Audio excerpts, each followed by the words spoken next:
Fl-14 Ottubru s-Segretarju Ġenerali tal-Partit Nazzjonalista ser jitressaq il-qorti akkużat bi proċeduri kriminali kontra tiegħu brabta ma' irregolaritajiet dwar ħlasijiet ta' vett. Iżda Pawlu Borċolivier qed jinsisti li jibqa' fil-kariga u ma jirriżenjax. Deċiżjoni li tikkontradixxi dak kollu li Gonzi qed jipprova jgħid dwar każijiet ta' etika u korrettezza fil-politika. Fawdex il-ħadd filgħodu Pawlu Borċolivier ma tkellimx fil-laqgħa ta' diskussjoni, fl-istess ħin evita il-mistoqsijiet ta' One News. Pawlu Borċolivier se tirriżenja mis-Segretarju Ġenerali tal-Partit Nazzjonalista? Dwar il-futur tiegħu fil-kariga Pawlu Borċolivier ħarab ukoll milli jwieġeb il-mistoqsijiet tal-Malta Today lil ħadd żvelaw l-aħbar. Aktar minn hekk Borċolivier kien ilu ġimgħa sħiħa biex jirrispondi l-mistoqsijiet lilu. Il-każ ta' Borċolivier imur lura għall-2006 u qed ikun akkużat li kiser il-liġi għax ma battx ir-returns tal-vet fi żmien.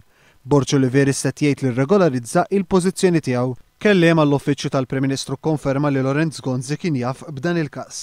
Fil-jiem li għaddew Lorenz Gonzi ddikjara l-appoġġ assolut tiegħu lejn is-Segretarju Ġenerali tal-Partit Nazzjonalista Pawlu Borċolivier.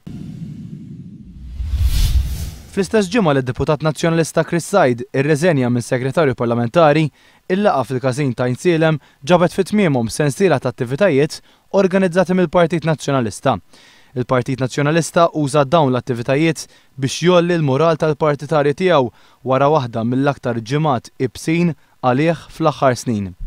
L-ewwel waslet għal din l-attività kienet il-Ministru Giovanna De Bono, ftit wara wasal Lorenz Gonzi.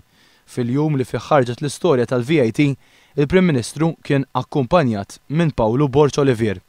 L-amministrazzjoni tal-Partit Nazzjonalista ħbiet lil Pawlu Borċolivier biex dan ma jkunx espost għal-medja u l-mistoqsijiet ta' One News.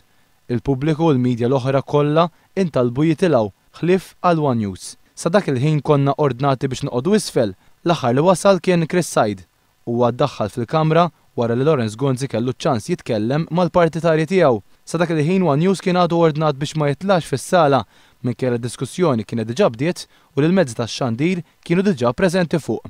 Tul id-diskors Gonzi ddefenda l-kummenti tiegħu dwar il-proċeduri kriminali li Chris Said ser jiffaċċja dalwaqt. Uniku bniedem milli għadda kumment il-vojt kien il-kap tal-Oppożizzjoni.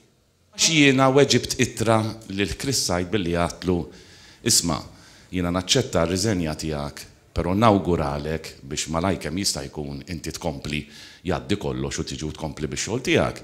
Dika l-kap tal-Oppożizzjoni dejqitu. Għaliex u jista' jgħid li jrid. Li jrid jagħmel li jrida. Però ħaddieħor ma jistax jgħaddi laqqas kumment innoċenti. Min-naħa tiegħu Chris Said qal li issa qiegħed jorqod tajjeb ħafna.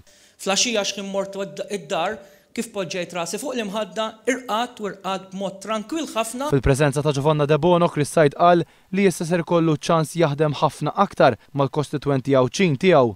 Fil-waqt li l-attività kienet mimlija tifħir għal Chris Said u ftaħir dwar is-sitwazzjoni preżenti fil-pajjiż, l-akkużi kriminali fil-konfront ta' Pawlu Borċolivier ma semmew qatt.